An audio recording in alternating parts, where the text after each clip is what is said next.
أما بعد أعوذ بالله من الشيطان الرجيم بسم الله الرحمن الرحيم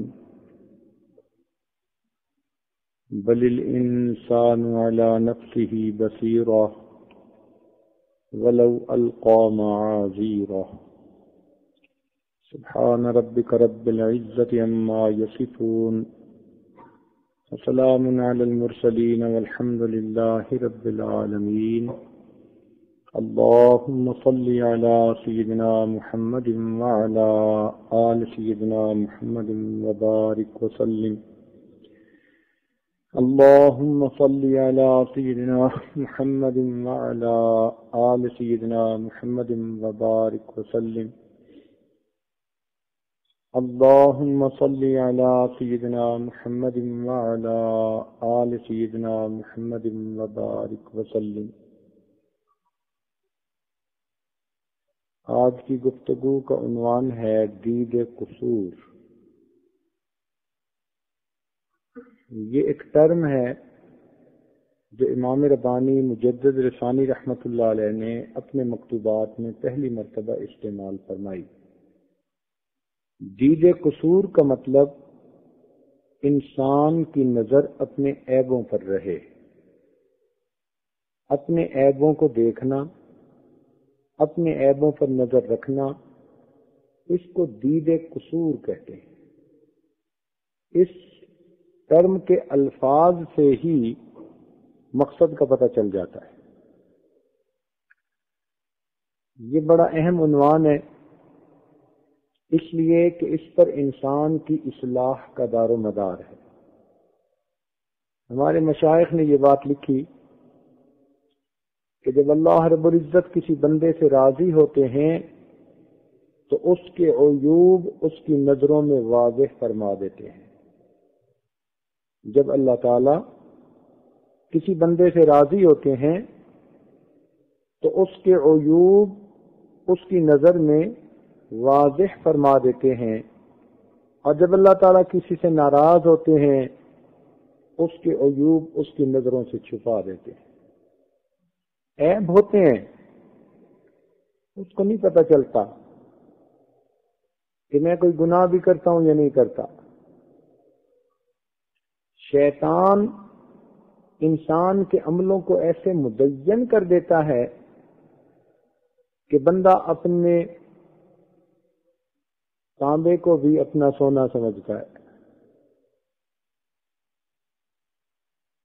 اپنے کھوٹے کو بھی کھرا سمجھتا پھر رہا ہوتا ہے.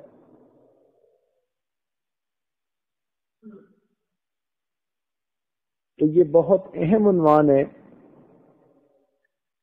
کہ انسان کی نظر اپنے عیبوں پر پڑے. آج گردنیں تنی رہتی ہیں، آنکھیں کھلی رہتی ہیں، انسان دوسروں کے چہروں کو دیکھتا پھرتا ہے اور ان کے عیب گنتا پھرتا ہے. اے کاش یہ گردن جھک جاتی، یہ آنکھیں بند ہوتی، یہ نگاہیں اپنے سینے پہ پڑتی کہ میرے اپنے اندر کیا عیب چھپے ہوئے ہیں. جس دور پہ نازاں تھی دنیا ہم اب وہ زمانہ بھول گئے، غیروں کی کہانی یاد رہی ہم اپنا فسانہ بھول گئے. منہ دیکھ لیا آئینے میں پر داغ نہ دیکھے سینے میں. منہ دیکھ لیا آئینے میں پر داغ نہ دیکھے سینے میں. جی ایسا لگایا جینے میں مرنے کو مسلمان بھول گئے. تکبیر تو اب بھی ہوتی ہے مسجد کی فضا میں اے انور، جس ضرب سے دل ہل جاتے تھے وہ ضرب لگانا بھول گئے. ایک وقت تھا یہ نوجوان رات کے آخری پہر میں اٹھتا تھا، لا الہ الا اللہ کی ضربیں لگاتا تھا، اس کے سینوں میں دل کانپتے تھے. تیری نگاہ پہ دل سینوں میں کانپتے تھے، تیری نگاہ پہ دل سینوں میں کانپتے تھے. کھویا گیا ہے تیرا جذب کلندرانہ. آج وہ باطن کی نعمت ہم سے چھن چکی ہے. وجہ کیا ہے کہ ہم اپنے عیب نہیں دیکھتے، ہمیں دوسروں کے عیب دیکھنے سے فرصت ہی نہیں ملتی، ہر وقت دوسروں کے عیب پہ تولتے پھرتے، دوسرے کی برائی ہماری اچھائی تو نہیں بن سکتی، تو کیا فائدہ دوسروں کے عیب دیکھنے کا؟ کہتے ہیں کہ وہ مرض سب سے زیادہ خطرناک ہوتی ہے کہ جس کو مریض مرض ہی نہ سمجھے۔ کسی نے افلاطون سے پوچھا تھا کہ بھئی سب سے زیادہ خطرناک مرض کون ہوتی ہے؟ اس نے کہا وہ کہ جسے انسان مرض ہی نہ سمجھے۔ جب مرض ہی نہیں سمجھے گا، علاج کی فکر ہی نہیں کرے گا، تو مرض کو پھیلنے کا موقع مل جائے گا۔ اسی طرح جو انسان اپنی خامی کو خامی نہیں سمجھے گا، وہ عادت بن جائے گی، راسخ ہو جائے گی، اور بالآخر انسان کے گمراہ ہونے کا سبب بن جائے گی۔ اپنے عیبوں پر نظر رہے۔ یہ انسان اپنی کوتاہیوں کو کوتاہی نہیں سمجھتا۔ جیسے درخت کو اپنے پھل وزنی نہیں لگتے، ایسے انسان کو اپنے عیب بھی برے نہیں لگتے۔ کر برے کام رہا ہوتا ہے اور برے کام برے نہیں لگ رہے ہوتے۔ وَقَيَّدْنَا لَهُمْ قُرَنَاءَ، قرین کی جمع قرنا۔ اللہ تعالیٰ فرماتے ہیں کہ پھر ہم نے مسلط کر دیے ان پر ان کے ساتھی شیاطین میں سے۔ فَزَيَّنُوا لَهُم مَّا بَيْنَ أَيْدِيهِمْ وَمَا خَلْفَهُمْ، اور ان شیطانوں نے کیا کیا کہ ان کے جو کچھ آگے پیچھے تھا اس کو مزین کر کے پیش کیا، تم ٹھیک کر رہے ہو۔ وَحَقَّ عَلَيْهِمُ الْقَوْلُ فِي أُمَمٍ مِّن قَبْلِ مِنَ الْجِنِّ وَالْإِنسِ إِنَّهُمْ كَانُوا خَاسِرِينَ۔ انسان کے عمل شیطان مزین کر کے پیش کرتا ہے۔ مثلا کوئی صاحب نماز مسجد میں نہیں پڑھتے جماعت کے ساتھ، شیطان ذہن میں ڈالے گا امام صاحب اچھے نہیں، اس لیے میں گھر پڑھتا ہوں، اور جی مولوی ایسے ہی ہوتے ہیں، شیطان ذہن میں ڈال دے گا۔ اپنی حالت کا پتہ نہیں کہ مجھے 5 فرض نمازیں بھی نصیب نہیں ہوتی، علماء پہ اعتراض۔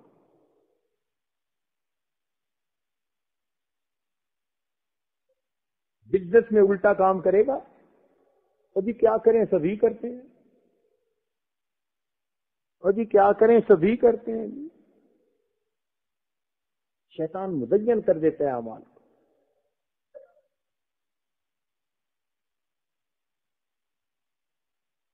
وہ ایک حکایت مشہور ہے،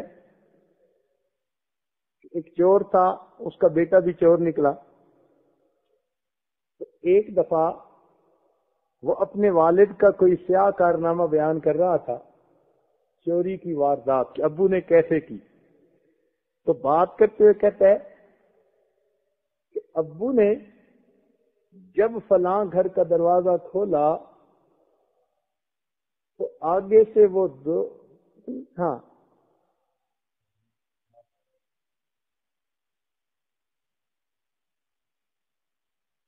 ایک لفظ درمیان میں اس نے استعمال کیا جو اس وقت ذہن میں نہیں آ رہا، کہ ابو بہشتی نے جب دروازہ کھولا تو آگے سے دیکھا کہ وہ بدماش کھڑا تہجد کی نماز پڑھ رہا تھا۔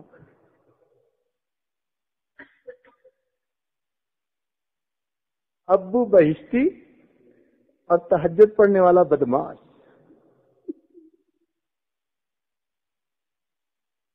یہ ہو کہ آنکھوں پہ پٹی بن جانا۔ چنانچہ ہمیں خود بھی اس کا تجربہ ہوا۔ ایک دوست تھے ہمارے انجینئر صاحب، اور زندگی ان کی بالکل عامیانہ تھی، سنت سے بھی محروم، 5 فرض نمازوں سے بھی محروم، کبھی جمعہ پڑھ لیا تو پڑھ لیا، سگریٹ کی عادت ہے، ویڈیو ٹی وی دیکھتے ہیں، بدنظری کے مرتکب ہوتے ہیں، جھوٹ بھی بولتے ہیں، جھوٹی قسمیں بھی کھاتے ہیں، جو ایک عام زندگی ہوتی ہے غفلت بھری، اس غفلت بھری زندگی کی تمام باتیں ان میں موجود تھیں. ایک دن کہیں موقع مل گیا تو ساجد نے ان کے سامنے توبہ استغفار کے عنوان پر کچھ گفتگو کی. مقصد تھا کہ کیا پتہ اللہ تعالیٰ دل توبہ کی طرف موڑ دے. خیر بات تو انہوں نے بڑے غور سے سنی، اور غور سے سننے کے بعد کہنے لگے کہ جی آپ نے بڑی اچھی باتیں سنائی، دل میں اتر گئی ہیں، بڑا اثر ہوا ہے میرے اوپر. ویسے ایک بات ہے، اپنے ارادے سے تو کبھی گناہ کیا نہیں، اپنے ارادے سے تو کبھی گناہ کیا نہیں، بغیر ارادے کے کوئی ہو گیا ہو تو اللہ معاف کر دے. اس وقت مجھے اپنے پاؤں کے نیچے کی زمین سرکتی نظر آئی. یا اللہ، اتنا بھی انسان اندھا ہوتا ہے، اتنا بھی آنکھوں پہ پٹی بندھ جاتی ہے کہ یہ زندگی ہے، اور اس زندگی کے بعد سٹیٹمنٹ دے رہے ہیں کہ ارادے سے تو کبھی گناہ کیا نہیں. نہ 5 نمازوں کا چھوڑنا گناہ، نہ بدنظری گناہ، نہ گانا بجانا فلمیں گناہ. پتہ نہیں پھر گناہ اس کی نظر میں کیا ہوگا. تو یوں پٹی بندھ جاتی ہے کہ انسان واضح کبائر کا مرتکب ہوتا ہے اور وہ اسے ٹھیک سمجھتا ہے. اس لیے شیطان کوئی نہ کوئی جسٹیفیکیشن بندے کو پیش کر دیتا ہے.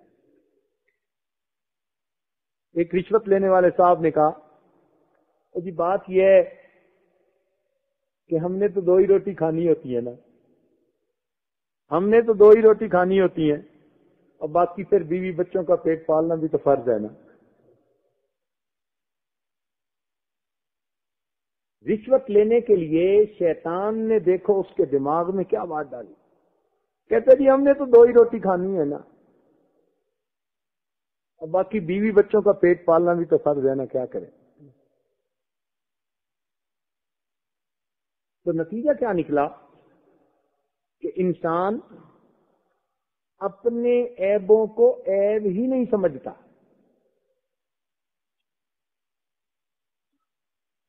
جب عیب ہی نہیں سمجھتا تو پھر توبہ کی توفیق ہی نہیں ملتی. تو اپنے عیبوں پہ نظر ہونا یہ اولیاء کی صفت ہے. دوسروں کے عیبوں پہ نظر ہونا یہ فساق کی عادت ہے. اور آج پہلی عادت ہمارے اندر نہیں، دوسری عادت زیادہ ہے. اس لیے آج کا عنوان رکھا گیا دید قصور، کہ ہمیں اپنے عیوب پر نظر ڈالنے کی عادت پڑ جائے. کئی لوگوں کو دیکھا بات کرتے ہوئے زبان سے گالیاں بولتے تھے، اور کہو کہ بھئی یہ کیا بات کر رہے ہو، تو کہتے ہیں میں نے تو گالی نہیں بکی. خود زبان سے نکلتی ہے ایک بات، اپنے کان نہیں سنتے. اتنا بہرا ہوتا ہے انسان.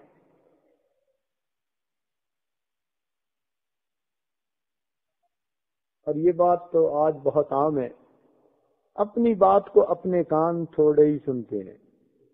انسان بات سناتا ہے دوسروں کے لیے، کبھی تو دوسروں پہ اثر نہیں ہوتا. اس زبان سے نکلی ہوئی بات سننے کے لیے سب سے زیادہ قریب یہ کان ہے. اگر ان کانوں نے یہ بات نہ سنی، وہ کان کیسے سنیں گے جو اتنا دور بیٹھے ہوئے ہیں. تو لوگوں کا قصور نہیں، اپنا قصور ہے. ہم ہی نہیں اپنی بات سنتے کہ کیا کہہ رہے ہیں، ہم نے بھی تو اس پہ عمل کرنا ہے نا.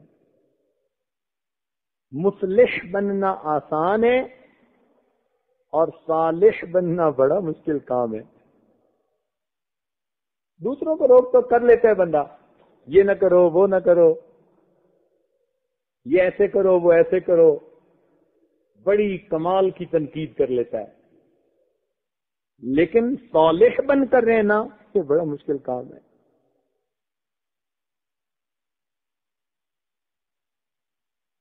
تو واعظ کو فقط مصلح ہی نہیں ہونا چاہیے، صالح بھی ہونا چاہیے، تب دوسروں پہ بات اثر کرتی ہے. ہمارے بزرگ تو اس کا اتنا خیال کرتے تھے کہ واقعہ امام اعظم رحمۃ اللہ علیہ کے پاس ایک عورت بچہ لائی جی سے منع کر دیں کہ یہ گڑ نہ کھایا کرے، تو میں کل لے آنا. وہ اگلے دن لے کے آ گئی.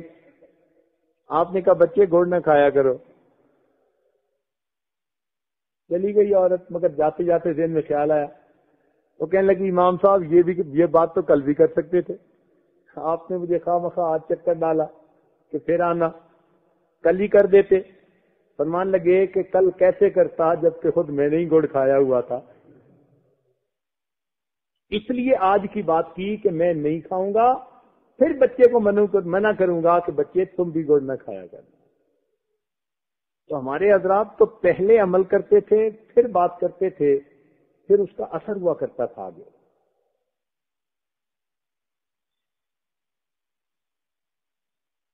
اس لیے ہمارے اکابرین یہ دعا مانگتے تھے. سیدنا عمر رضی اللہ عنہ کی دعا ہے، اللہم اجعلنی فی عینی صغیرا وفی اعین الناس کبیرا. اے اللہ مجھے اپنی نگاہوں میں چھوٹا بنا دے مگر دوسروں کی نگاہوں میں مجھے بڑا موٹا بنا دے. اپنی نظر میں چھوٹا کیا مطلب؟ کہ میرے سامنے میرے عیب واضح ہوں، مجھے اپنی اوقات کا پتہ ہو میں کیا ہوں، تاکہ میرے اندر تواضع پیدا ہو، عجب نہ ہو، خود پسندی نہ ہو، تکبر نہ ہو. اور دوسروں کی نظر میں مجھے بڑا بنا دے کا کیا مطلب؟ کہ جب دوسروں کے دل میں عظمت اور محبت ہوگی تو دوسرے پھر بات مانیں گے نا.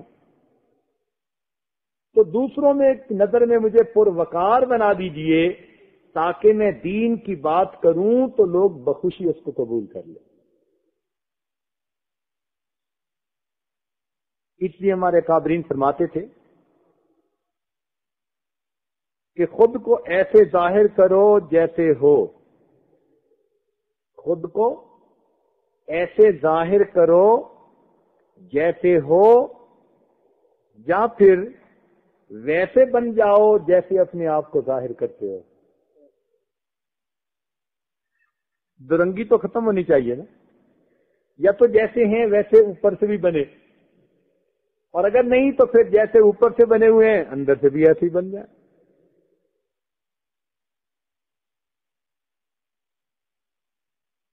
اپنے عیب پہچاننے کے چند طریقے ہیں. ان طریقوں کے ذریعے سے انسان اپنے عیب پہچان سکتا ہے. سب سے پہلا اس میں سے ایک کام کسی شیخ کامل کی صحبت میں رہنا، شیخ کامل کی زیر نظر رہنا. یہ جو شیخ کے ساتھ تعلق ہوتا ہے نا، یہ اصلاح کا تعلق ہوتا ہے، کوئی شعبدے اور کرامتیں دیکھنے کا تعلق نہیں ہوتا. سالک اپنے آپ کو اصلاح کے لیے پیش کرتا ہے اور شیخ پھر اس کو پیار محبت سے غلطیوں کی نشاندہی کرتا ہے اور ان غلطیوں سے جان چھڑانے کے طریقے بھی بتاتا ہے.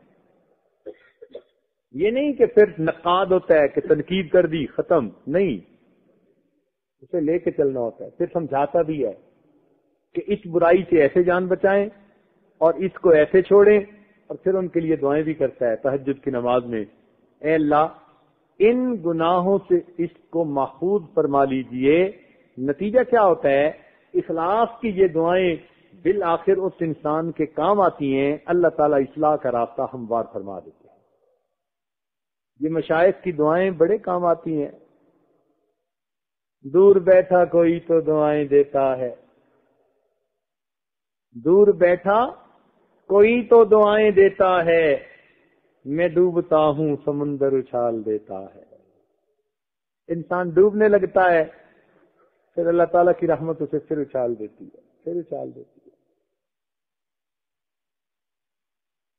تو روک ٹوک کا تعلق ہوتا ہے. اسی لیے ہمارے اکابر وہ فرماتے تھے کہ ہمارے مشائخ چپ شاہ نہیں ہوتے. چپ شاہ کہتے ہیں اس بندے کو کہ بس منہ بند کر لیا، بس مریدین سمجھ رہے ہیں پیر صاحب بہت پہنچے ہوئے ہیں. ہمارے ہاں چپ شاہ نہیں ہے، روک ٹوک چلتی ہے، کبھی محفل میں اور کبھی تنہائی میں، کبھی گرمی میں بات سمجھاتے ہیں اور کبھی نرمی سے بات سمجھاتے ہیں. نرمی بھی اللہ کے لیے ہوتی ہے، گرمی بھی اللہ کے لیے ہوتی ہے. مقصد ہوتا ہے اگلا بات سمجھ جائے، تو مشائخ پھر بات سمجھاتے ہیں، پیار سے بات سمجھاتے ہیں. اور اس میں بھی بڑی حکمت کا خیال کرتے ہیں. ہمارے حضرت مرشد عالم رحمۃ اللہ علیہ نے ایک دفعہ 2 بچوں کے بارے میں کوئی شکایت سنی کہ یہ سبق کی طرف دھیان نہیں دیتے اور کلاس میں بھی شرارتیں بیٹھ کے کرتے رہتے ہیں، ان کو سمجھانے کی ضرورت ہے. چنانچہ حضرت رحمۃ اللہ علیہ کی حکمت دیکھیے کہ آپ درس کے بعد کمرہ جماعت میں تشریف لائے اور استاد سے پوچھا کہ بتائیں آپ کی کلاس کے بچے کیسے پڑھ رہے ہیں. انہوں نے بتایا جی بہت اچھا پڑھ رہے ہیں جیسے ہوتا ہے. فرمان لگے کہ میں پھر کسی بچے کی منزل سنوں. ان کا ہاں جی. تو حضرت نے وہ جو بچے جس کی بات ہوتی اس کو کہا بھائی آپ فلاں پارہ یاد کر لو اور پھر ذرا مجھے کمرے میں آ کے ذرا سنا دینا منزل. اور دوسرے بچے کو چلتے چلتے ایک ہی سنانے آئے گا پوری کلاس میں، دوسرا کوئی نہیں سنائے گا، اچھا تم بھی سنا دینا. ان دونوں کو کہہ دیا، نہ استاد کو خبر نہ کلاس کو خبر کہ اصل اندر معاملہ کیا ہے. اب وہ دونوں بچے جب سنانے کے لیے آئے، حضرت نے پہلے علیحدہ علیحدہ تنبیہ فرمائی، پھر دونوں کو بیٹھ کر تنبیہ فرمائی. غلطی کی اصلاح بھی ہو گئی اور کسی بندے کو کانوں کان خبر بھی نہ ہوئی. یہ مشائخ کے اصلاح کا طریقہ ہوتا ہے، پتہ ہی نہیں چلتا کسی کو. دانا لوگ ہوتے ہیں، حکیم ہوتے ہیں، اور کبھی کبھی کچھ ایسی باتیں ہوتی ہیں کہ پھر بڑی محفل میں کھال اتارنی پڑتی ہے، اس کے بغیر کام جو نہیں چلتا. اعلانیہ غلطی کی روک ٹوک بھی اعلانیہ، اور جو چھپی غلطیاں ہوں ان کی روک ٹوک بھی چھپ کے کرتے ہیں. اس لیے تربیت کے معاملے میں یہ لمع جو ہے انتہائی ضروری ہوتی ہے. کیوں؟ تو انسان اپنے آپ کو شیخ کی نظر میں رکھے تاکہ شیخ اس کو دیکھے کہ اس کی زندگی گزر کیسی رہی ہے. اور آج کل تو یہ حال ہے کہ قریب تو اس لیے نہیں ہوتے کہ کہیں روک ٹوک نہ کر دیں. خواب بھی سناتے ہیں تو خواب کا وہ حصہ جسے خود اچھا سمجھتے ہیں وہ سنا دیتے ہیں اور دوسرے حصے کو گول کر جاتے ہیں. ادھورے خواب سناتے ہیں. صرف اتنا خواب سنائیں گے کہ جس کو پڑھ کے شیخ تعریف کر دیں بڑا اچھا خواب دیکھا. یعنی ایک مریض ایسا ہے کہ جو کوشش کر رہا ہے کہ ڈاکٹر کو میری مرض کا پتہ نہ چلنے پائے. اب اگر وہ کامیاب بھی ہو گیا تو نقصان کس کا؟ مریض کا ہی نقصان ہے نا. حالانکہ اپنے عیب تو کھولنے چاہیے، بتانے چاہیے تاکہ ڈاکٹر اس کا علاج کر سکے. تو شیخ کامل کی نظر میں رہنا یہ بھی اپنے عیبوں کو پہچاننے کا بہترین طریقہ ہے.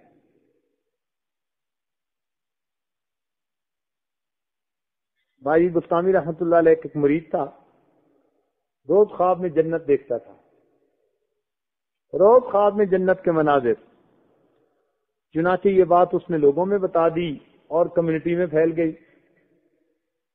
ایک دن بھائی بستامی رحمت اللہ کے پاس آیا. حضرت نے اسے فرمایا کہ بات یہ ہے کہ اب اگر تم جنت دیکھو تو لاحول پڑھ دینا.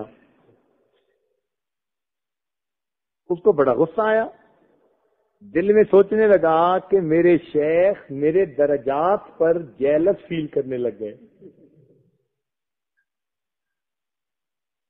خیر گھر آ گیا. اللہ تعالیٰ کی شان کہ جب اس رات پھر اس نے وہی منظر دیکھا، شیخ کی توجہ تھی شیخ کی دعائیں تھی پیچھے سے اخلاص بھری. چنانچہ خواب میں ہی اسے یاد آ گیا کہ مجھے تو شیخ نے کہا تھا لاہور پڑھنا، چلو میں پڑھ دیتا ہوں. جیسے ہی اس نے لاہور پڑھا، جو منظر تھا سب کا سب اسی وقت ختم ہو گیا. آنکھ کھل گئی، حیران ہو گیا کہ یہ کیا معاملہ ہے. اب شیخ کے پاس آ کر بات بتائی. شیخ نے فرمایا یہ شیطان تمہیں دنیا کا کوئی خوبصورت باغ دکھا کر تمہارے دل میں ڈال رہا تھا. تم تو جنت کی سیر کرتے ہو، تمہارے اندر عجب اور خود پسندی پیدا کر رہا تھا تاکہ اس ذریعے سے تمہیں تباہ کر دے. تم نے میری بات مان کر ایسا اچھا عمل کر لیا کہ اللہ نے تمہیں شیطان سے نجات عطا فرما دی. اب اگر شیخ کو وہ نہ بتاتا تو اپنے آپ میں تو وہ پتہ نہیں کیا بنا پھرتا. تو شیطان کے جال ہیں، کبھی ظلمانی ہیں اور کبھی نورانی ہیں. انسان سوچ بھی نہیں سکتا. چنانچہ شیخ عبد القادر جیلانی رحمۃ اللہ علیہ جنگل میں بیٹھے مراقبہ کر رہے تھے. خلوت میں یکدم ایک نور کی طرح روشنی ظاہر ہوئی اور اس میں سے آواز آئی، عبد القادر جیلانی تمہارے اعمال قبول کر لیے گئے، اب تم سے قلم اٹھا لیا گیا، جو چاہے تم کرتے پھرو.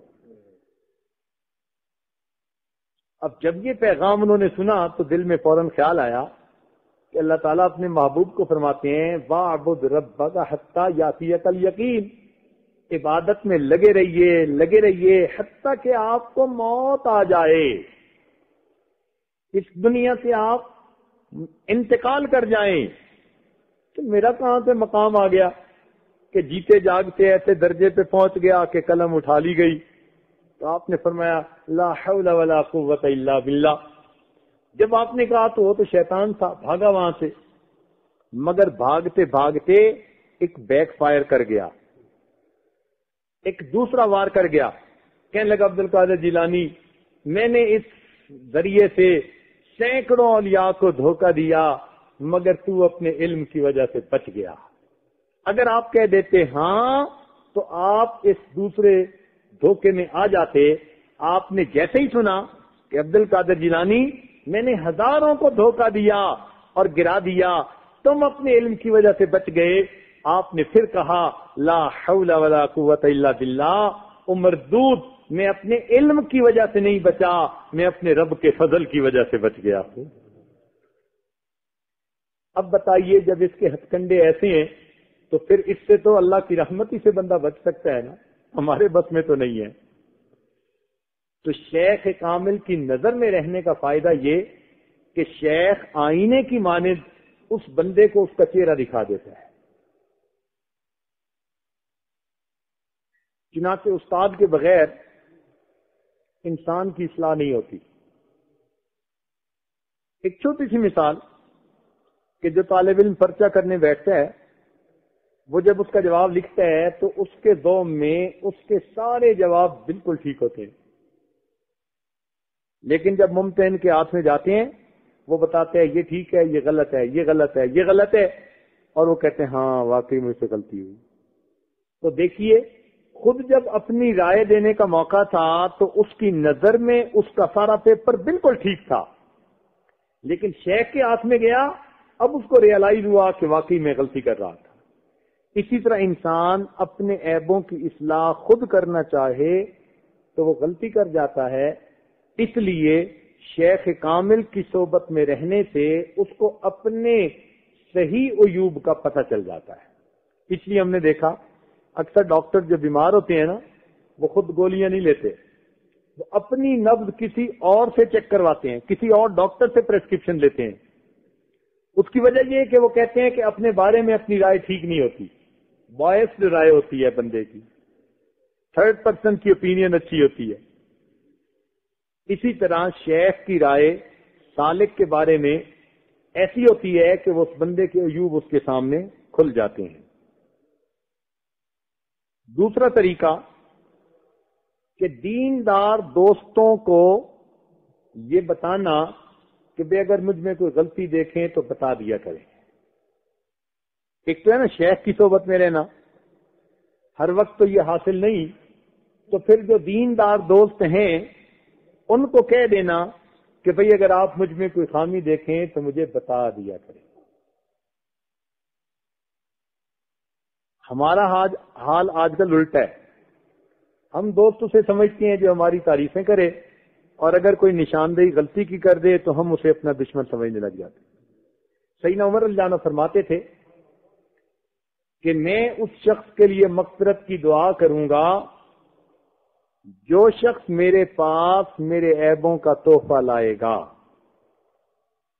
یہ امیر المومنین سیدنا عمر رضی اللہ عنہ فرماتے تھے کہ جو شخص میرے پاس میرے عیوب کا تحفہ لائے گا میں اس شخص کے لیے مغفرت کی دعا کروں گا. تو ہم اپنے دوستوں سے برملا کہہ دیں کہ بھئی اگر آپ کو ہمارے اندر کوئی کوتاہی نظر آئے، کوئی بات نظر آئے تو مجھے آپ نصیحت فرما دیا کریں، آپ کی مہربانی ہوگی. تو نیک اور دیندار دوست بھی بندے کی اصلاح میں معاون ہو سکتے ہیں. صحابہ کرام تو کوئی چیز ایسی دیکھتے تھے فوراً دوسرے کو تنبیہ کر دیتے تھے اور اس کی وجہ اخلاص ہوا کرتی تھی. حتیٰ کہ امیر المومنین سیدنا عمر رضی اللہ عنہ 2 چادریں لے کر مسجد میں آئے تو ایک صحابی کھڑے ہو گئے کہ جی سب کو ایک چادر ملی، آپ کو 2 چادریں کیسے ملی؟ تو آپ نے عبداللہ ابن عمر رضی اللہ عنہ اپنے بیٹے کی طرف اشارہ کیا اور کہا کہ بیٹے اس کا جواب دو. تو وہ کھڑے ہوئے کہنے لگے کہ ایک ایک چادر ہی سب کو ملی تھی، ابو کو بھی ایک چادر ملی تھی، ایک چادر مجھے ملی تھی، میں نے اپنی چادر اپنے ابو کو ہدیہ کر دی، اس لیے میرے ابو کے پاس اب 2 چادریں موجود ہیں. تو یہ صحابہ کرام کا معاملہ تھا. چنانچہ ایک بادشاہ تھا، علماء کا تو قدردان تھا، لیکن ایک عالم جب آتے نا تو ان کو تو تخت پہ بٹھاتا اور خود ان کے سامنے دوسانوؤں کے بیٹھتا. اور وہ عالم بھی بڑے سادہ سے تھے، دیہات میں رہنے والے، کوئی ایسی فوں فاوی نہیں تھی.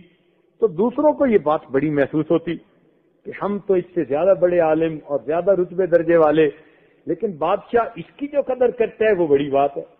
تو ایک دن پوچھ ہی بیٹھے کہ جی آفٹر آل کیا وجہ ہے کہ آپ نے کبھی اپنی مسند پہ کسی کو نہیں بٹھایا، فقط اسی کو بٹھاتے ہیں؟ اس نے کہا بنیادی فرق یہ ہے آپ لوگ آتے ہو تو آپ کو میری تعریف سے فرصت ہی نہیں ملتی، جتنی دیر بیٹھتے ہو میری تعریفیں کر کے الٹا میرے نفس کو اور بگاڑتے رہتے ہو. یہ خدا کا بندہ ایسا ہے کہ میرے اندر جب بھی کوئی عیب دیکھتا ہے فوراً اچھے انداز سے تنبیہ کر دیتا ہے. یہ میرے استاد کی مانند ہے، میں اسے تخت پہ بٹھا کے 2 دانوں اس کے سامنے بیٹھتا. تو یہ بات ذہن میں رکھنا کہ جس طرح آپریشن کرتا ہے نا ڈاکٹر، تو بندے کا جسم کاٹتا ہے اور اس کے اندر سے گند نکالتا ہے، پھر اسے ٹانکے لگاتا ہے، تکلیف ہوتی ہے، لیکن جب اسی بندے کو صحت ملتی ہے تو وہ اسی سرجن کا بڑا احسان مند ہوتا ہے کہ جی آپ نے میرے اوپر احسان کیا. کیا مطلب کہ آپ نے چھریاں چلائیں، میرے جسم کو کاٹا، وہ اس کو احسان مان رہا ہوتا ہے. بالکل اسی طرح جب سالک کی اصلاح ہوتی ہے اور اس کو شریعت پر استقامت نصیب ہوتی ہے، سالک اپنے شیخ کا احسان مانتا ہے، آپ نے میری اصلاح فرمائی، میں ساری زندگی آپ کا احسان اتار نہیں سکتا. تو اپنے دوستوں سے کہنا چاہیے کہ وہ بھی بندے کی اصلاح کریں اچھے طریقے سے. حسنین کریمین دونوں بھائیوں نے ایک دفعہ دیکھا ایک بڑے میاں کو وضو میں غلطی کر رہے ہیں. اب سوچا کہ بڑے میاں کو کیسے بتائیں، تو ان میں سے ایک آیا کہ میں نے وضو کرنا سیکھا ہے اور مجھے یقین نہیں کہ میں پوری طرح ٹھیک کرتا ہوں یا نہیں، آپ میرا وضو دیکھیں گے. چنانچہ انہوں نے بیٹھ کے وضو کیا. جب انہوں نے ٹھیک وضو کیا تو بڑے میاں کو غلطی کا احساس ہو گیا، کہنے لگے بچوں تم نے مجھے بڑے اچھے انداز سے نصیحت کر دی. تو ہمارے اکابرین کا یہ ماحول تھا، چھوٹا بڑا جو کوئی بات دیکھتا تھا اچھے انداز سے پیار کے انداز میں اس کی اصلاح کر دیا کرتے تھے.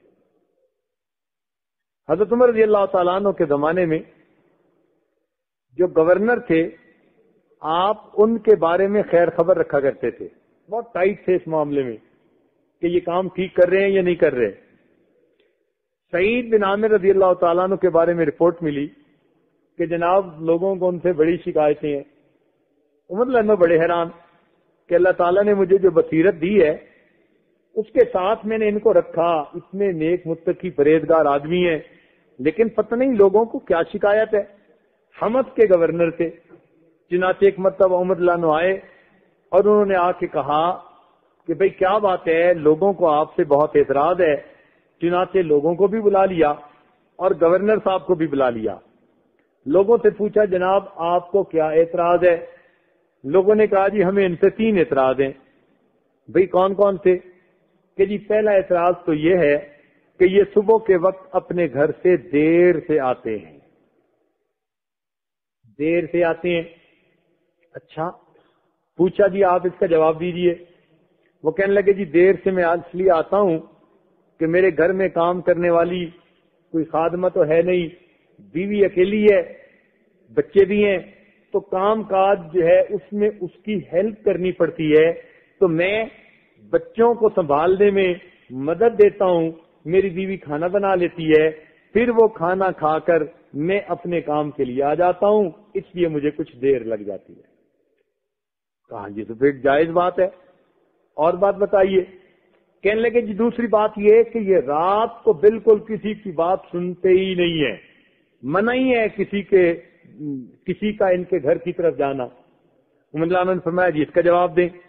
وہ کہنے لگے جی بات یہ ہے کہ میں نے اپنی زندگی میں یہ نیت کی تھی کہ یہ راز میں کبھی نہیں کھولوں گا، اب آپ امیر المومنین ہیں تو مجھے بتانا پڑ رہا ہے کہ میں نے دل میں نیت کی میرا دن اللہ کے بندوں کے لیے اور میری رات ان بندوں کے خالق کے لیے ہے، تو میں ساری رات اپنے گھر میں عبادت کرتا ہوں اور میں نہیں چاہتا کہ میری عبادت میں کوئی مخل ہو، اس لیے دن کا وقت میں نے بندوں کے لیے متعین کر دیا، رات کا وقت اپنے خالق کے لیے، اس لیے میں گھر کے اندر ہی رہتا ہوں۔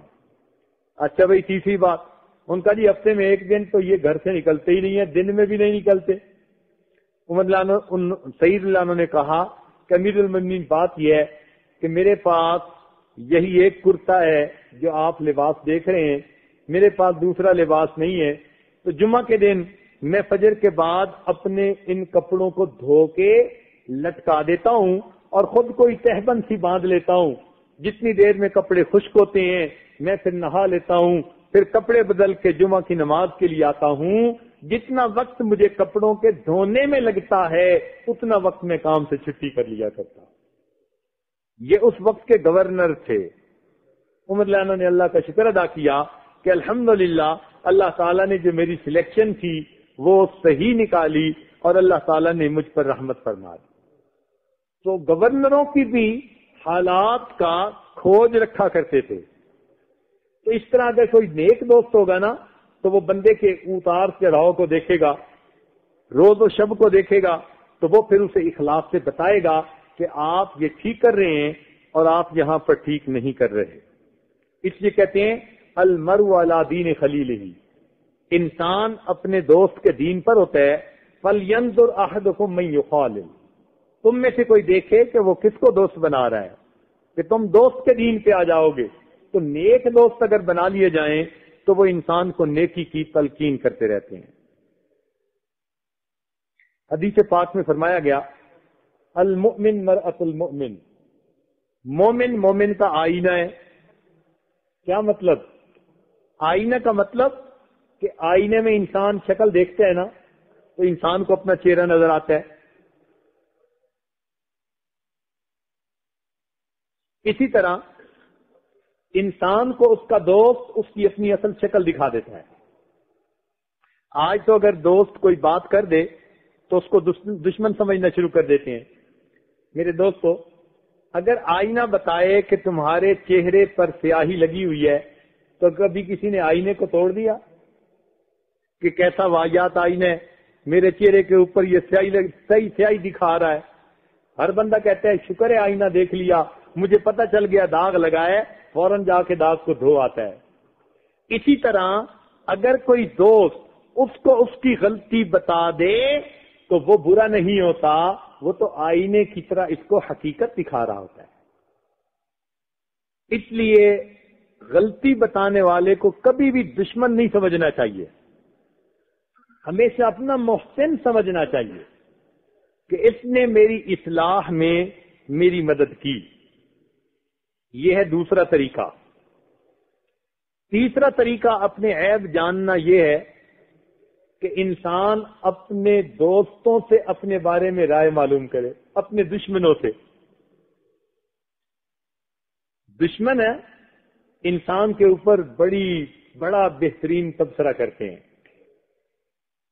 بہترین تبصرہ. ان کی بھی باتیں سنیں، ہو سکتا ہے کہ وہ کوئی باتیں ٹھیک کر رہے ہوں. کئی مرتبہ اللہ تعالیٰ بندے پہ تھانے دار فٹ کر دیتے ہیں، یہ رو رو کے دعائیں مانگتا ہے، اہدنا الصراط المستقیم، اللہ مجھے سیدھا رستہ دکھا دیجئے. اللہ تعالیٰ کچھ مخالف پیدا کر دیتے ہیں، وہ تنقید کرتے ہیں اور بندہ ڈر کے مارے برے کام سے بچا بالکل سیدھا چل رہا ہوتا ہے. یہ اس کی اپنی دعائیں ہوتی ہیں کہ اللہ تعالیٰ نے تھانے دار فٹ کر دیے. ذرا سی کوئی بات ہوتی ہے وہ فوراً اس کو پبلکلی انسلٹ کرتے ہیں، تو یہ ڈر کے مارے غلطی کرنے سے بچا ہوتا ہے. تو کئی مرتبہ دشمنوں کا تبصرہ بھی بندے کے کام آ جاتا ہے. حضرت مولانا رشید احمد گنگوئی رحمۃ اللہ علیہ اپنے شاگردوں کو فرماتے تھے جن دنوں نابینا ہو گئے تھے کہ ذرا ہمارے مخالفین کا بھی لٹریچر پڑھو اور دیکھو کہ ہمارے بارے میں وہ کیا کہتے ہیں. شاگرد کہتے کہ حضرت کیا پڑھنے کی ضرورت ہے، انہوں نے آپ کے خلاف مغلظات بکی ہوں گی. فرماتے تھے ممکن ہے کوئی بات ایسی بھی لکھی ہو کہ جس میں ہمارے لیے اصلاح کی گنجائش نکل آتی ہو. ہمارے اکابر کا یہ حال تھا. باجید بستامی رحمۃ اللہ جا رہے تھے، ایک عورت نے کہا او ریاکار، ایک عورت نے کہا او ریاکار. تو حضرت کہنے لگے اللہ تیرا بھلا کرے، مدت کے بعد تو نے میری اصلیت کو پہچانا ہے. اللہ تیرا بھلا کرے، مدت کے بعد تو نے میری اصلیت کو پہچانا ہے. ایک بزرگ تھے، ان کو کسی نے تانا دیا کہ تمہارے اندر تو یہ بھی عیب ہے، یہ بھی عیب ہے، بڑی مجلس میں. اصل میں تو وہ ان کو پبلکلی انسلٹ کرنا چاہتا تھا. تو جب اس نے کہا نا تمہارے اندر یہ بھی عیب، یہ بھی عیب، تو وہ مسکرا پڑے، کہنے لگے میرے بھائی تم نے تو تھوڑے بتائے، میرے اندر تو اس سے بھی زیادہ عیب موجود ہیں. تو نے تو تھوڑے بتائے اور میرے اندر تو اس سے بھی زیادہ عیب موجود ہے. چنانچہ وہ جو مقصد تھا اس کا کہ غصے میں لائے اور کوئی فتنہ پھیلائے، تو وہ مسئلہ ختم ہی ہو گیا. تو ہمارے مشائخ کا تو یہ حال ہے. چنانچہ مطرف بن عبداللہ رحمت اللہ علیہ ایک بزرگ گزرے ہیں، ان کو ایک مخالف جو ہے مل گیا اور اس نے ان کو جلی کٹی سنانی شروع کر دی. اب وہ اپنی بستی کی طرف، محلے کی طرف جا رہے تھے، یہ بھی ساتھ ساتھ چلتا جا رہا ہے اور ان کو گالیاں نکالتا جا رہا ہے، الٹی سخت پست کہہ رہا ہے. چنانچہ نتیجہ کیا ہوا کہ جب وہ اپنی بستی کے قریب ہوئے تو کھڑے ہو گئے اور کھڑے ہو کر کہنے لگے اے بھائی، بستی میں جو لوگ ہیں وہ میرے ساتھ محبت اور عقیدت رکھتے ہیں، اگر میرے خلاف باتیں سنیں گے تو ہو سکتا ہے تمہیں ماریں یا کچھ اور کریں. میں اس لیے کھڑا ہو گیا کہ تمہیں جو بتانا ہے مجھے ادھر ہی بتا لو،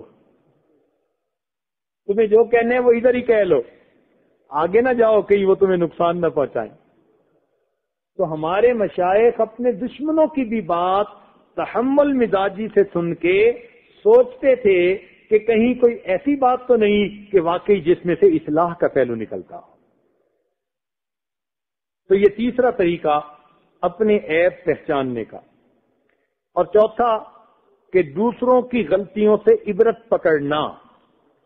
اگر کوئی بندہ کوئی غلطی کرے تو انسان عبرت پکڑے کہ میں نے آج کے بعد ایسا کام نہیں کرنا.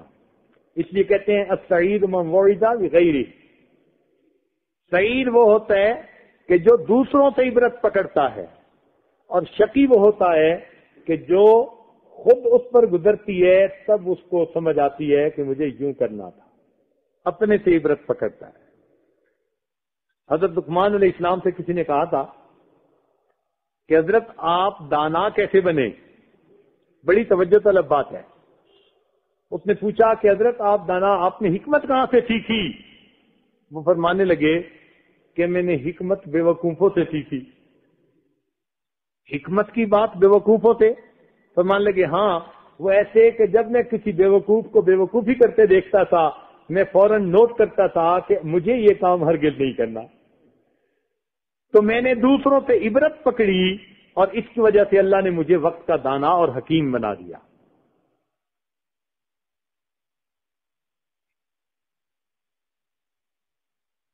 عبرت پکڑنا. اس لیے تو شریعت کی جب حدود قائم ہوتی ہیں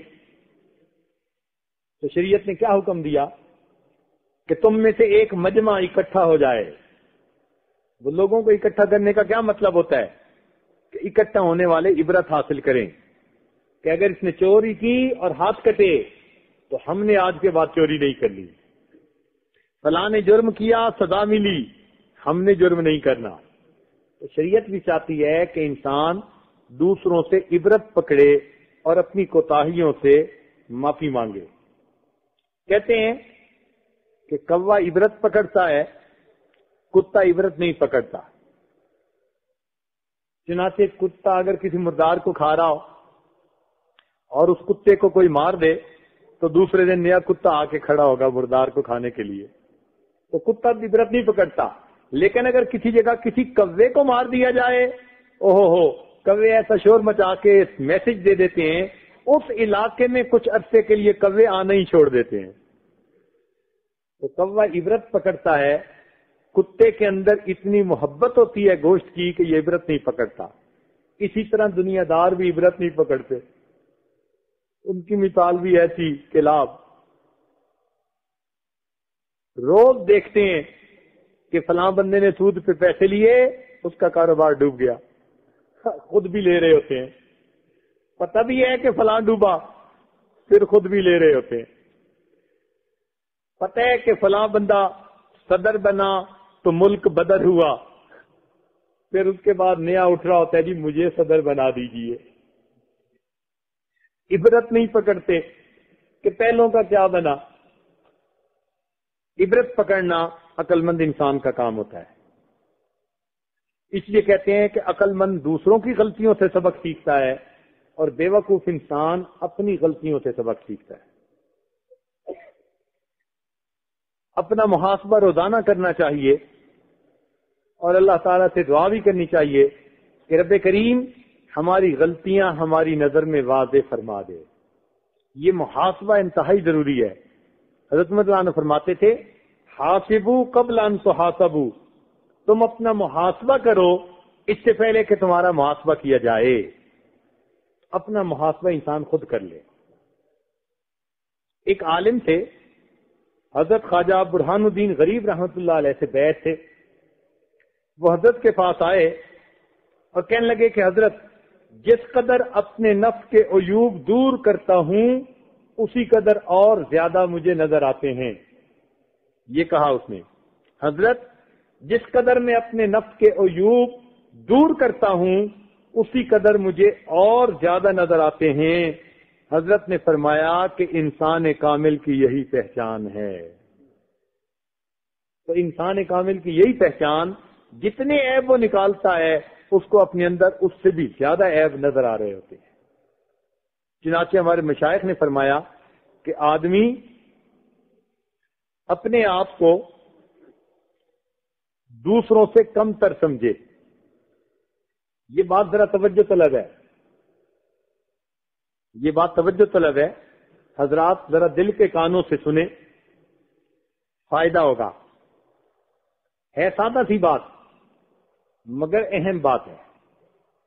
تو ہمارے مشائخ نے لکھا کہ انسان اپنے آپ کو دوسروں سے کم تر سمجھے. دوسروں سے کیا مراد؟ بڑی عمر کے لوگوں سے، چھوٹی عمر کے لوگوں سے. بڑی عمر کے لوگوں سے کم تر کیسے سمجھے؟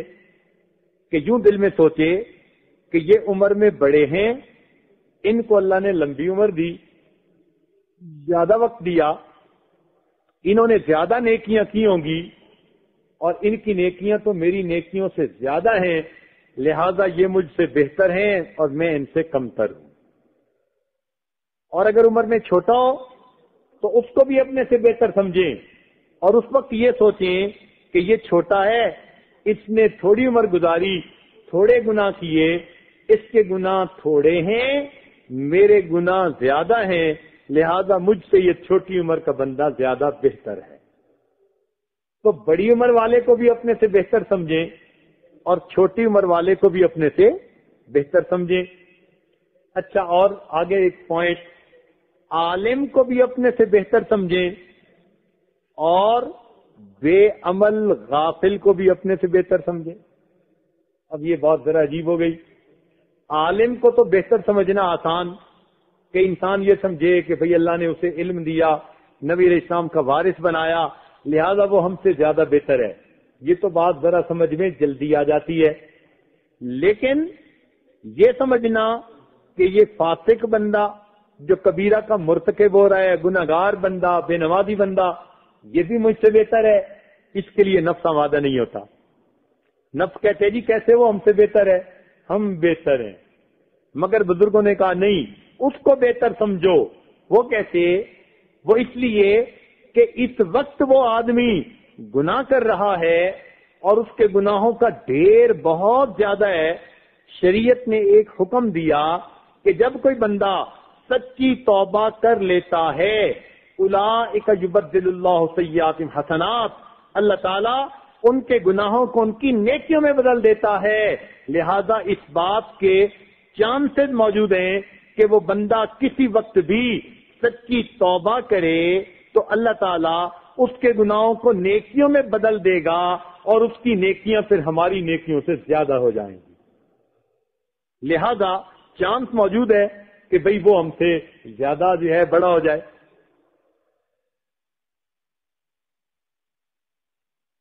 تو اس لحاظ سے یہ سوچنا کہ جو گناہگار ہے بھئی ہم سے تو وہ بھی بہتر ہے، تو یہ سمجھنا آسان ہو جاتا ہے. لیکن ایک بات تو انہوں نے اور لکھی، وہ فرماتے ہیں نہیں، کافر کو بھی اپنے سے بہتر سمجھے. اب یہ بات سمجھنی بڑی مشکل، توجہ فرمائیے گا. وہ کیسے؟ کافر کو بھی اپنے سے بہتر سمجھے. اب اس کے لیے تو دل نفس آمادہ نہیں ہوتا. وہ کہتے ہیں جی ہم کلمہ گو مومن ہیں اور وہ کافر ہے، ہم کافر کو اپنے سے کیسے بہتر سمجھیں؟ امام ربانی مجدد ثانی رحمۃ اللہ علیہ نے مکتوبات میں لکھا کہ سالک اس وقت تک اللہ کا قرب نہیں پا سکتا جب تک کہ اپنے آپ کو کافر فرنگ سے بھی بدتر نہ سمجھے. اب یہ بات سمجھنی بڑی مشکل. چنانچہ کسی نے حضرت اکبر ثانی رحمۃ اللہ کے سامنے مسئلہ پیش کیا. اس نے کہا کہ حضرت مجدد ثانی رحمۃ اللہ جیسی شخصیت، اور انہوں نے ایسی بات لکھ دی ہے کہ اپنے آپ کو کافر سے بھی بدتر سمجھے. تو حضرت نے بات کھول کر سمجھا دی. فرمانے لگے دیکھو کہ انما الاعمال بالخواتیم، اعمال کا دار و مدار تو انجام کے اوپر ہے. احتمال ہے کہ زندگی میں ہم سے کوئی غلطی ہو جائے اور ہم ایمان سے محروم ہو اور کوئی قبولیت کا وقت آ جائے اور یہ بندہ ایمان کو قبول کر کے اسے ایمان پہ موت آ جائے اور ہم فتنے میں الجھ جائیں. اس لیے سمجھے کہ بھئی مجھ سے تو یہ بھی بہتر ہے. تو حضرت ثانی رحمۃ اللہ ایک بات کہتے تھے کہ مومن کو حالن اپنے سے بہتر سمجھو. توجہ فرمائیے، مومن کو حالن اپنے سے بہتر سمجھو اور کافر کو احتمالن اپنے سے بہتر سمجھو. مومن کو حالن اپنے سے بہتر سمجھو، وہ اس وقت بھی مجھ سے بہتر ہے جس حال میں ہے مومن ہے. مومن کو حالن اپنے سے بہتر سمجھو اور کافر کو احتمالن اپنے سے بہتر سمجھو.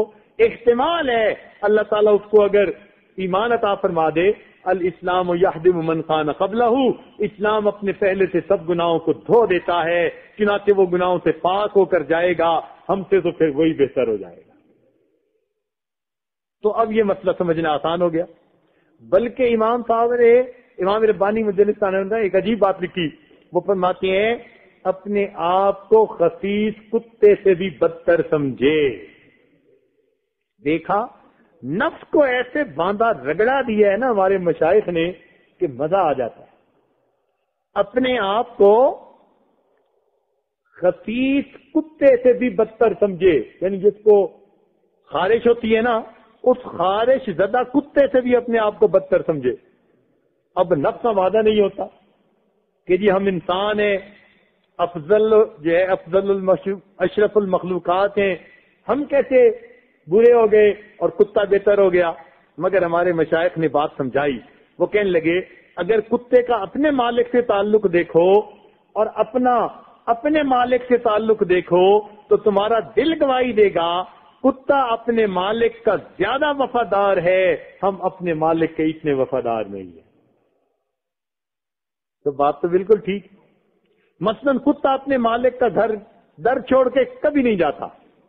کتے کو ڈنڈے مارے، جوتے مارے، اس کا مالک جو مرضی کرے، وہ ذرا سا آنکھ سے اوجھل ہوگا پھر دروازے پہ آ کے بیٹھ جائے گا.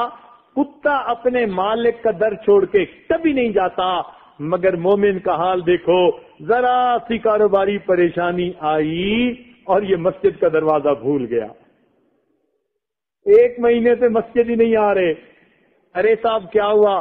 وہ جی کچھ کاروباری پریشانی ہے، کاروباری پریشانی ذرا ٹھیک ہو گئی مسجد آؤں گا.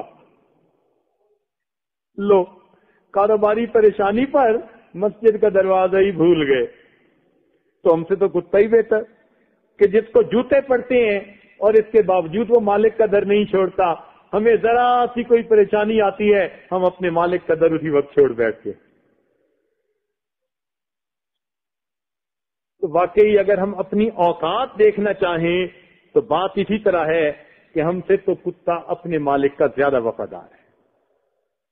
ایک نقطے کی بات یاد رکھیے، یہ عاجز اپنی بات سمیٹ رہا ہے.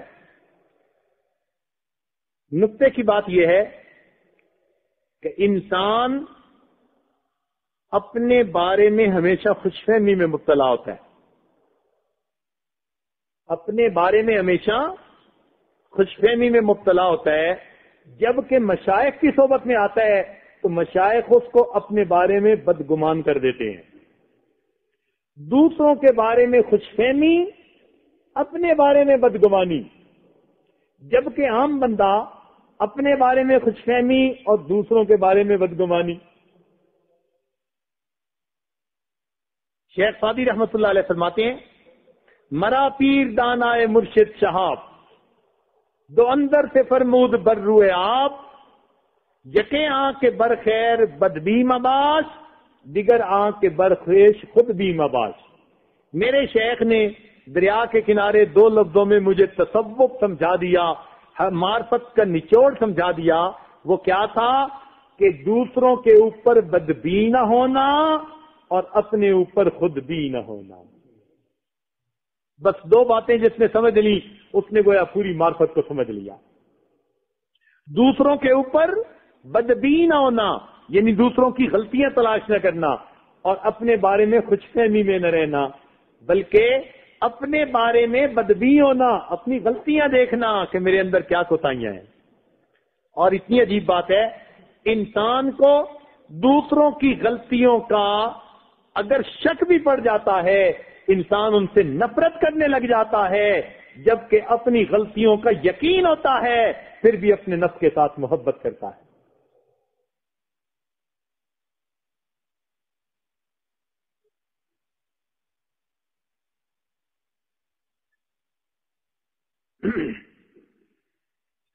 آج کا ٹاپک بے مزہ سا تھا، چونکہ اپنی غلطیاں ماننے کو دل نہیں کرتا. لیکن آپ حضرات چونکہ تشریف لائے، بڑے صبر کے ساتھ آپ بیٹھے رہے اور اپنے خلاف باتیں سنتے رہے. اب آخری بات، اس کے بعد دعا.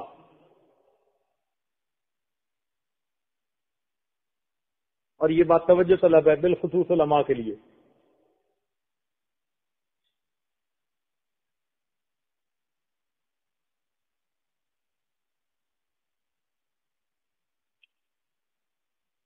صبح یہ بات دل میں آئی تھی لیکن پہلے سوچا کہ نہیں کہیں تو اچھا. لیکن اب یہاں بیٹھے ہیں تو امانت کا تقاضا یہ ہے کہ دل میں جو متعلقہ بات آ رہی ہے وہ کہہ دینی چاہیے. المجالس بالامانہ. قرآن مجید کی ایک آیت ہے، لقد انزلنا الیکم کتابا فیہ ذکرکم افلا تعقلون. طلباء متوجہ ہوں، تحقیق ہم نے آپ پر کتاب نازل کی جس میں کہ تمہارا ذکر موجود ہے. افلا تعقلون، کیا تم عقل نہیں رکھتے؟ تو قرآن مجید کی آیت بتا رہی ہے کہ قرآن مجید میں ہمارا بھی تذکرہ موجود ہے. سادہ سے معنی ہے نا، لقد انزلنا الیکم کتابا فیہ ذکرکم. تحقیق ہم نے آپ کی طرف کتاب نازل کی جس میں تمہارا تذکرہ موجود ہے. افلا تعقلون، عقل نہیں رکھتے؟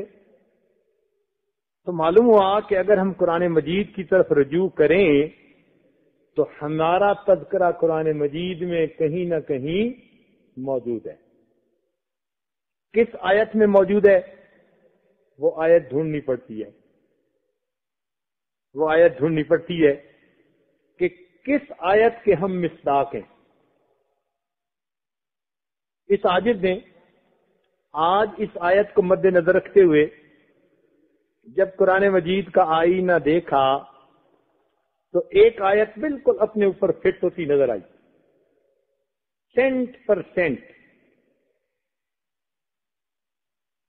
100%.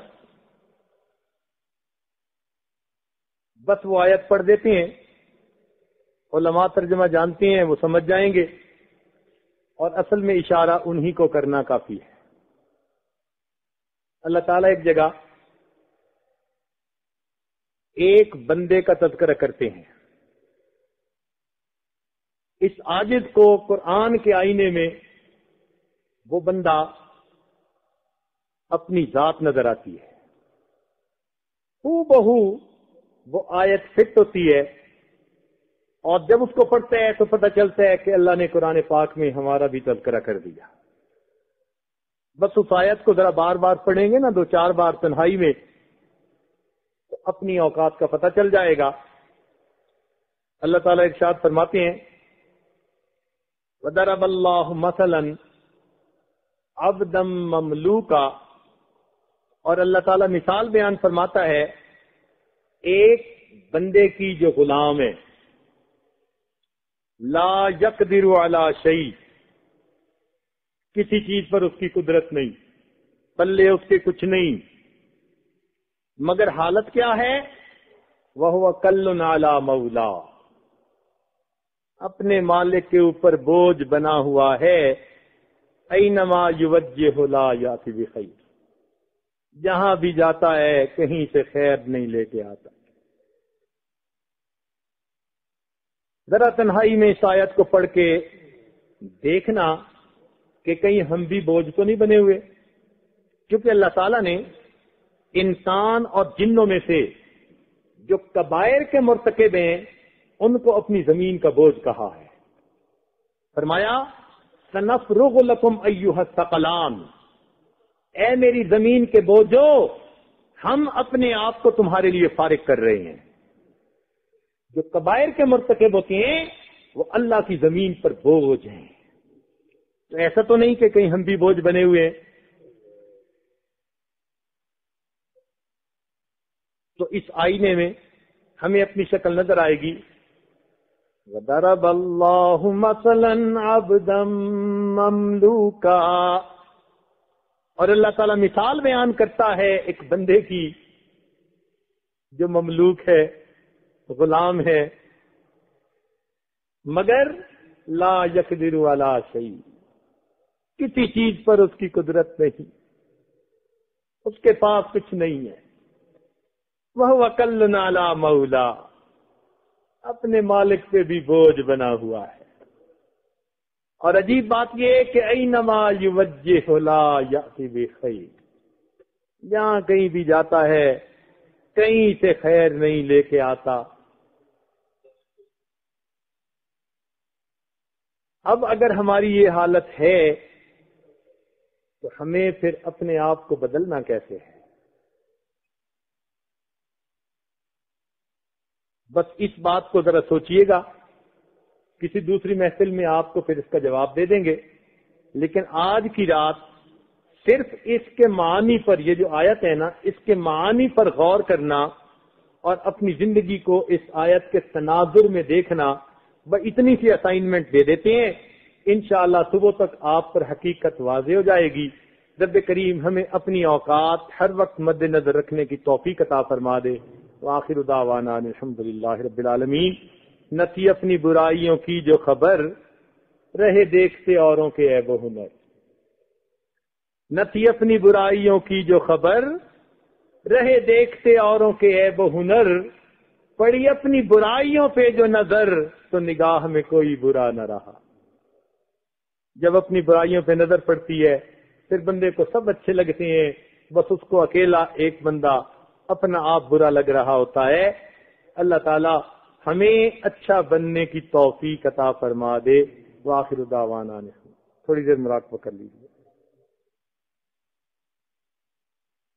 بناؤں گا اپنے نفس سرکش کو اب تو یا رب غلام تیرا، بناؤں گا اپنے نفس سرکش کو اب تو یا رب غلام تیرا، میں چھوڑ کر کاروبار سارے کروں گا ہر وقت کام تیرا، کیا کروں گا بس اب الہی ذکر ہی صبح و شام تیرا، جماؤں گا دل میں یاد تیری رٹوں گا ہر وقت نام تیرا، ہر دم کروں گا اے میرے باری اللہ اللہ اللہ اللہ اللہ اللہ اللہ اللہ، رہا میں دن رات غفلتوں میں ابس یوں ہی زندگی گزاری، رہا میں دن رات غفلتوں میں ابس یوں ہی زندگی گزاری، کیا نہ کچھ کام آخرت کا کٹی گناہوں میں عمر ساری، رہا میں دن رات غفلتوں میں ابس یوں ہی زندگی گزاری، کیا نہ کچھ کام آخرت کا کٹی گناہوں میں عمر ساری، بہت دنوں میں نے سرکشی کی مگر ہے اب سخت شرم ساری، میں سر جھکاتا ہوں میرے مولا،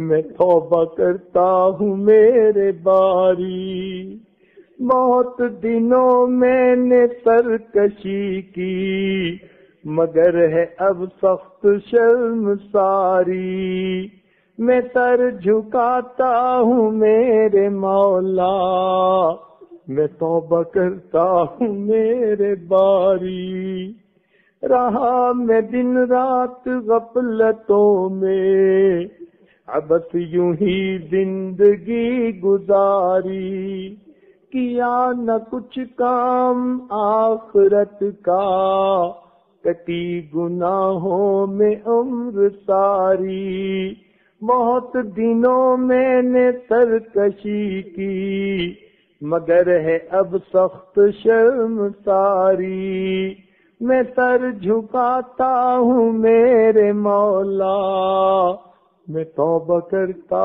ہوں میرے باری، ہر دم کروں گا اے میرے باری اللہ اللہ اللہ اللہ اللہ اللہ اللہ اللہ،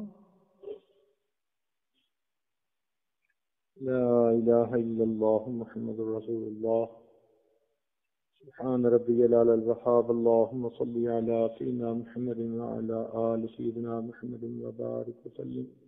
اے مالک ہم آپ کے آگے مسکین بندے ہیں، ہمارے گناہوں کو معاف فرما، ہماری خطاؤں سے درگزر فرما، ہمارے عیبوں کی پردہ پوشی فرما.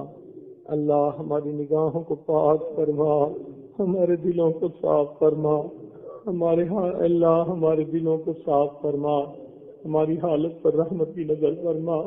اللہ ہمارے علم میں برکت عطا فرما، عمل میں برکت عطا فرما، رزق میں برکت عطا فرما، کاموں میں برکت عطا فرما، قدم قدم اپنی برکتیں شامل حال فرما.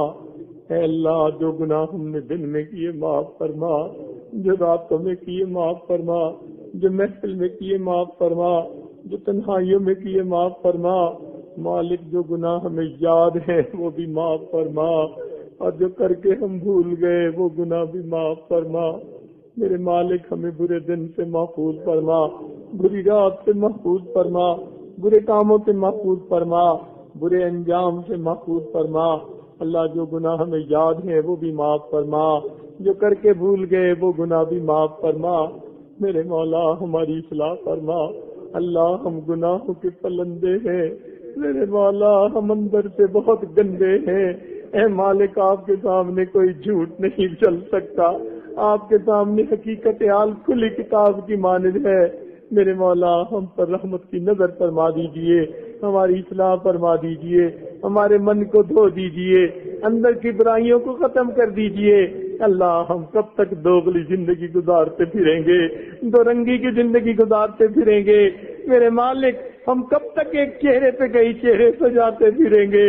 اللہ خلوت جلوت میں اپنا خوف عطا کیجئے، گناہوں سے بچا لیجئے. اللہ شیطان کے ساتھ ہمیں دشمنی عطا کر دیجئے اور ہمیں اپنے دوستوں میں شمار فرما لیجئے. رب کریم ہمارے نفس نے ہمیں قدم قدم پہ دھوکے دیے اور ہم دھوکے کھاتے پھرے. اللہ اب بات سمجھ آئی ہے.